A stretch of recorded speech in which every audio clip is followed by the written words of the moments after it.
welcome or welcome back to my channel. My name is Taya and this is Taya's Turning Pages.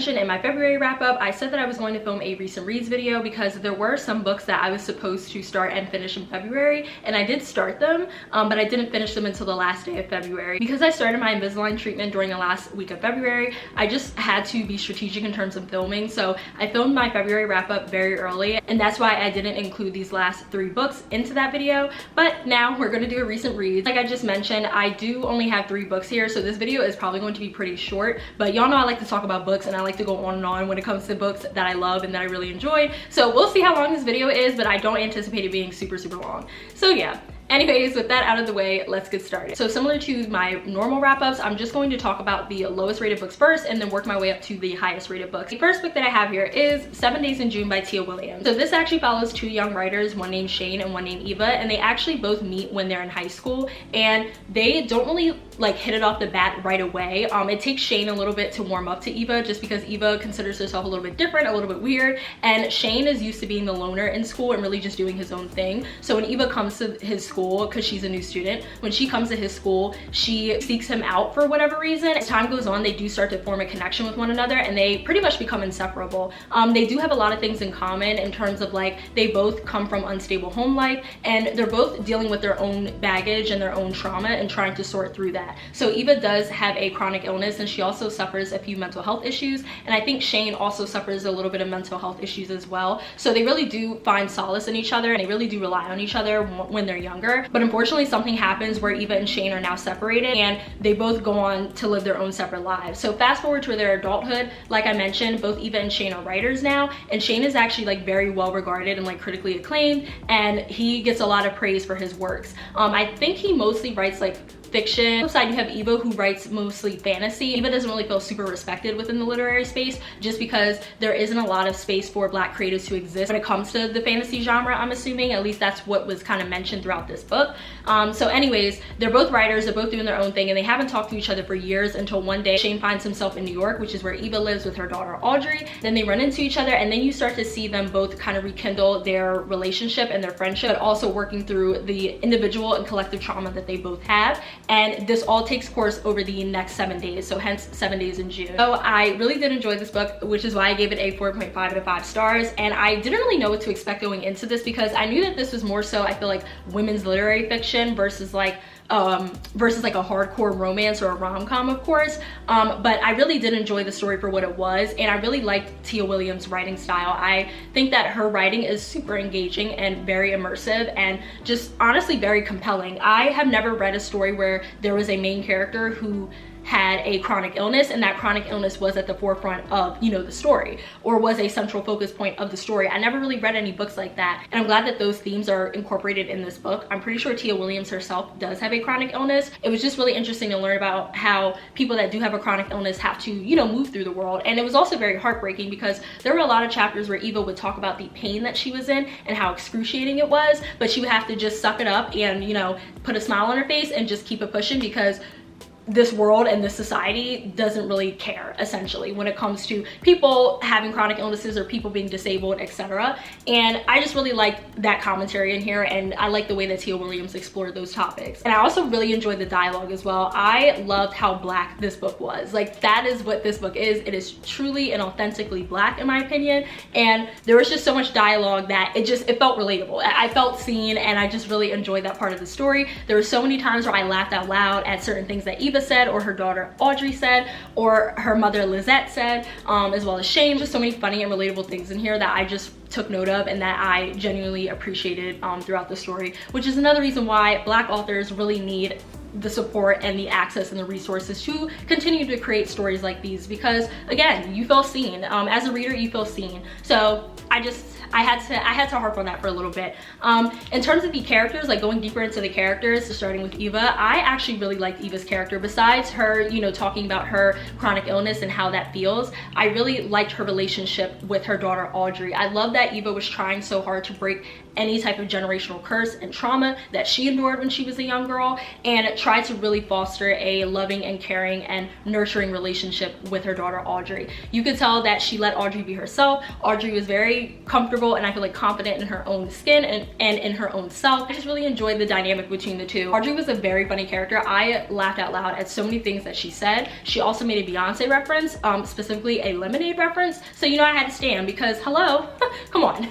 So yeah, I really liked Audrey's character. She was so like in tune also. Even though Audrey was only like a preteen, she was still very in tune with other people's emotions. I think that can be attributed to the fact that she wanted to become a celebrity therapist. So you could just tell that she was really into people's feelings and really wanted to know what made people tick, what made people upset, and all of that. And I just really enjoyed that part of the story. But her and Eva's relationship was adorable and I ate it up. It was so cute. I love positive mother-daughter relationships in books. I'm very close to my mother, so whenever I see that type of representation, I'm just like, yay, it's so cute. Moving back to Eva, yeah, I actually really liked Eva's character. I really liked the important discussions that she brought up when it came to not only her chronic illness, but also how it is to be a Black author, being in a literary space or a genre that doesn't really feel welcoming or doesn't really have a lot of space for marginalized groups essentially. So I'm not a fantasy reader, as y'all know, but I really felt for Eva and I felt bad for her because yeah, everybody and anybody should be able to write whatever they want, no matter what their race is or what their sexual orientation or gender is.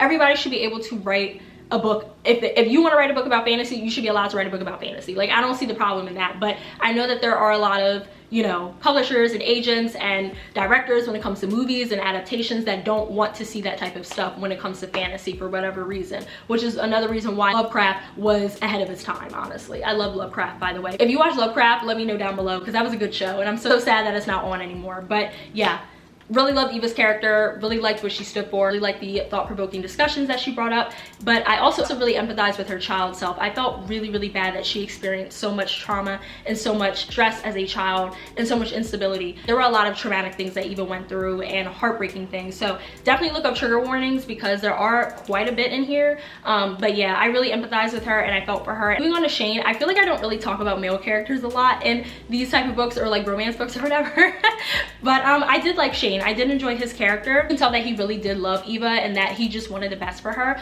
but he also wanted to be with her. And I really did like his personality and his character, and I like the fact that he was very open and honest about his character flaws, his own baggage. And you know, I really like that, and I feel like you don't really see that a lot of the times in books or in general, where there's like a space for Black men to be open and honest about how they are really feeling and what they're going through mentally and emotionally. So I just really like that aspect of the book. I like that aspect of his character, and I just really liked him and Eva. Now, were there certain instances where maybe they were not good for each other or toxic?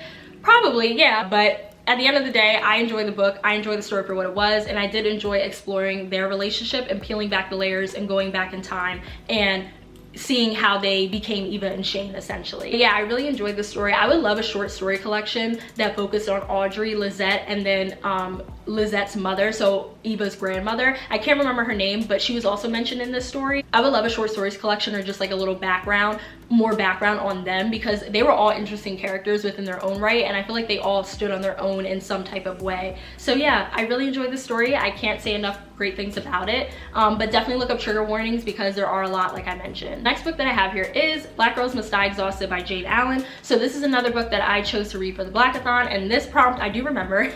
This actually was for, I think, team literary fiction and like nonfiction, and this was their like book club pick, and I was technically on team romance, but I didn't want to read the romance pick, so that's why I chose to read this book because I've always wanted to read it. And I'm actually just going to read the synopsis because this book just has so many different things that could be said about it, and I just feel like I can't really like narrow down a great synopsis of it. So I'm just gonna read the back here, but it says, Tabitha Walker is a Black woman with a plan to have it all. At 33, the checklist for the life of her dreams is well underway. Education? Check. Good job? Check. Down payment for a nice house? Check. Dating marriage material? Check, check, and check. With a coveted position as a local news reporter, a paper-perfect boyfriend, and even a standing Saturday morning appointment with a reliable hairstylist, everything seems to be falling into place. Then Tabby receives an unexpected diagnosis that brings her picture-perfect life crashing down, jeopardizing the dream she took for granted, having children. Suddenly, she is faced with an impossible choice between her career, her dream home, and a family of her own. With the help of her best friends, the irreverent and headstrong Layla and Alexis, the mom jeans wearing former sexy Lexi, and the generational wisdom of her grandmother and her firebrand friend, Miss Gretchen, Tabby explores the reaches of modern medicine and tests the limits of her relationships, hoping to salvage the future she always dreamed of. But the fight is all-consuming, demanding a steep price that forces a reckoning for nearly everyone in her life. As Tabby soon learns, her grandmother's age-old adage just might still be true: Black girls must die exhausted. So yeah, this book has it all. Like I just read, it really does have it all, and it really is just about Tabitha navigating life as a 30-year-old woman, or as a 33-year-old woman, specifically a 33-year-old Black woman, because there are a lot of discussions in here on topics about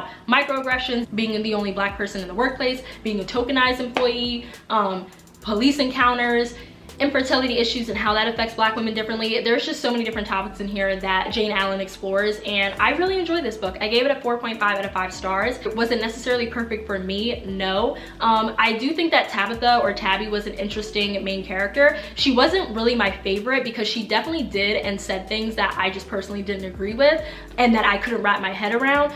But Black people, specifically Black women, are not a monolith, so this might be the experience for some Black women. Just because it wasn't for me doesn't mean it isn't for other Black women. I'm not going to invalidate that, you know? So it just wasn't like, so Tabitha wasn't like my favorite MC, but I still think that Jane Allen did a good job at giving the reader a glimpse into how life can be like for Black women and how Black women have to move throughout the world. Because like the title says, it is exhausting at times, to be honest. Now, I did want to quickly comment on Tabby's friendships with Layla and Alexis. There were times where Tabby was really shady towards both of them, and there were times where they were both shady to each other and to Tabby. But I feel like reading all of that was relatable in a sense. I'm not saying that that's how me and my friends are, but I know that there are some friendship groups that have that type of dynamic where they just shade each other. Think of the show Girlfriends. If you ever watch Girlfriends, that's what their friendship was like. Sorry if you guys noticed an angle change. My camera died, so I had to replace the battery. But back to what I was saying, if you ever watch an episode of Girlfriends, then you will know what I'm talking about. Their friendship definitely mirrors like Tony, Joan, Lynn, Maya. It definitely mirrors their friendship and their complicated ass dynamic. But I really love that show, so it was all fine. But yeah, it definitely did remind me kind of how their dynamic was. Besides that, when they were like in good spirits and when they were on, I guess, good terms, their friendship really was, you know, cute. And I really did like how they would just dish out their days and vent about what was going on at work or what was going on in their relationships and their love life. And I also just really liked how they would crack jokes with each other and just, you know, bid all day. I just really like that part of the story, and I just love when there are like just cute moments of friendship in books like that, especially friendships between women. It's just, it's so cute. Another reason why this really wasn't a perfect 5-star, besides the fact that Tabby wasn't the most likable MC for me, is because the men in this book, I cannot stand any single man in this book. Even down to Tabitha's father, I could not stand any of them. They were not written to be likable, I don't think, and they just weren't written in the most positive light, in my opinion. I just didn't like any of them, and I was really trying to figure out why all of them were kind of shitty. I was really trying to figure that out and see what Jane Allen was trying to do with that, and I need to really look up interviews and articles to see if she talks about that more. But the conclusion that I came to was that I think she was really trying to show how a lot of the times people, but specifically women and specifically Black women, will settle in relationships, and also kind of pointing at the idea of struggle love and how that is very common for so many women and so many people in general. And I think that's really what it boils down to. That's my own theory anyway. I'm going to look up more articles and, again, interviews with Jane Allen to see if that's what she was trying to do. But that's how I interpret it. I definitely do think that all of the women characters in here deserve better. Like, that's just my personal opinion. I think that they all deserved better. And I couldn't understand why some of them still ended up with the men that were mentioned in the story. But hey, it's not my book. But either way, I really did enjoy it. Again, I think that this book would be a really great book club discussion because there's just so many different topics in here that you can just dissect and analyze and just talk about. I'm really excited to read the next book in the series, which is Black Girls Must Be Magic, and I do have that already, so I do plan on reading that in April because I finished this one not too long ago in February, so I don't want to wait. I don't want to have too much time in between both books because I need to figure out what happens to Tabby now. The last book that I have here is The Last Flight by Julie Clark. I did briefly talk about this in my favorite horror and thriller book recommendation recommendations video, and I will leave that linked up above or down below in the description box, so that way you can check it out if you haven't watched it yet. But I did talk about this book because I loved this story. This story actually has a dual POV, and it follows two women, one named Claire and one named Eva, but you mostly follow the POV of Claire. Claire is actually married to this very high profile and powerful politician, but behind closed doors he is very abusive and manipulative towards Claire, and Claire is looking for a way to escape this marriage and this situation. But because her husband is a high profile politician, he has a lot of money, a lot of resources, and a lot of access to certain things, and so he does keep tabs on whatever Claire does, and he watches her and has someone else that watches her like a hawk. So Claire has to be very strategic about how she goes about this plan of escape, but she does finally come up with this plan that is very well thought out and very methodical. It does involve an airport and her boarding a flight. So she does end up going to this airport to board this flight, but unfortunately her plans fall apart, and it's only a matter of time before her husband tracks her down and essentially takes her back to, you know, their house. So Claire is desperate to come up with a new plan and figure out, okay, how she can get away. She crosses paths with this woman named Eva, and Eva is also running away from her own past and her own demons, but her and Claire do meet, and they're both desperate to get out of the situations that they're both in. So they decide to switch flights, no questions asked. So Eva boards Claire's flight and Claire boards Eva's flight. But unfortunately, Eva's plane ends up going down, and now Claire has to assume Eva's identity, as well as assume all of the demons and trouble and issues that Eva was facing in her past, and she has to now confront them head on, as well as still trying to figure out how she's going to make sure her husband doesn't track her down. And the story takes off from there. Everything that I mentioned is already in the synopsis, so I did not give anything away, but this book was an easy 5 out of 5 stars. I loved the way that Julie Clark wrote this novel. Her writing is very beautiful and it is very captivating. I felt as though I was in the story with the characters and just kind of, you know,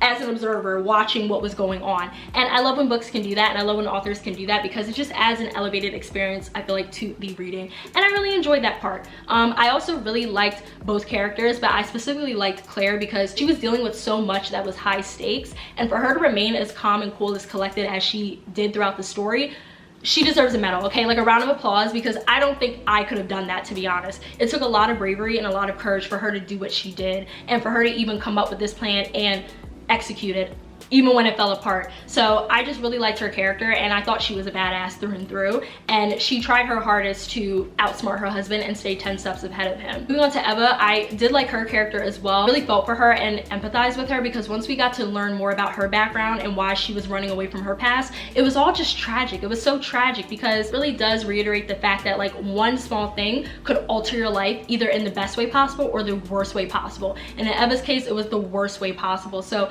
I just felt so bad for her. But this plot, I thought it was so fresh, so unique, and I just love the empowerment that kind of radiates throughout this book. So yeah, I can't say enough great things about this one. If you want to learn a little bit more about my thoughts, definitely check out my favorite thriller and horror books video. Like I said, I will leave that linked up above or down below, but really enjoyed this one. The ending was bittersweet.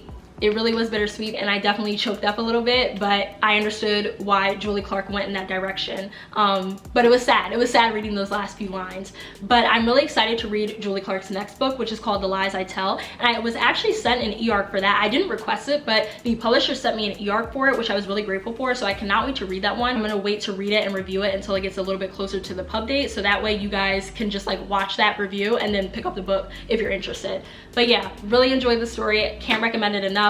Definitely pick it up if you love empowering thrillers, but also just like tension, nail-biting, anxiety-inducing thrillers, and also dual POVs, and just like mind games essentially, because there's just so many different things that like you don't know, of course, in the beginning, and then once the story progresses, everything starts to come together and you're like, oh my gosh, I did not see that coming. There were a lot of twists and turns that I did not see coming, and I really enjoyed that part of the story. So yeah, all right y'all, and those are all of the books that I officially read for February, so I can finally wrap this up and get this video uploaded, and now truly focus on spring reads and spring wrap-ups and all of that stuff. But I really did enjoy all of those books, as well as the other books that I read for the month of February. I feel like February was a weird month for most people. I think mostly everyone got into a reading slump, myself included, for whatever reason, but I'm really glad that I'm back on track now, and that I am finding and falling in love with new and favorite books. My favorites video at the end of the year is probably going to be insane, because there are so many great books that I've read that I consider my favorites now and that I cherish forever.